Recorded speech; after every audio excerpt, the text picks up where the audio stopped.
සිරි මේඝවර්ණ රජුරුවන්ගේ කාලේ දළදා වහන්සේ වැඩැම්මුවට පස්සේ වම් දළදා වහන්සේ මහා විහාර භික්ෂූන් තමන්ගේ විහෙරට ඉල්ලුවා. අබේගිරි භික්ෂූන් තමන්ගේ විහෙරට ඉල්ලුවා. ජේතවනාරාම භික්ෂූන් තමන්ගේ විහෙරට ඉල්ලුවා. සංඝයා අතර පොඩි අදහස් හුවමාරුවක් වුණා දළදා වහන්සේ බෙදා ගන්න. ඊට පස්සේ රජතුමා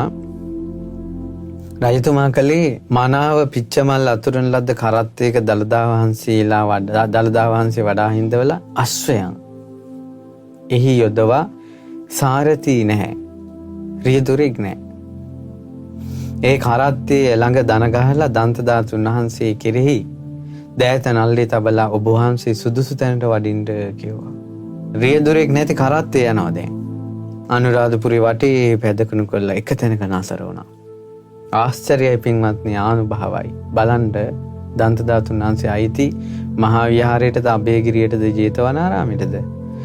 ධාතුන් වහන්සේ නතර වුණේ මිහිඳු මහරහතන් වහන්සේ 8500ක් මඟපල්ලාභින් බිහි කරවන්න දහම් දෙසුවා නම් යම්කිසි තැනක ආන්නේ මිහිඳු මහරහතන් වහන්සේ ධර්මයේ දේශනා කරපු තැන තමයි රථේ නතර වුණේ.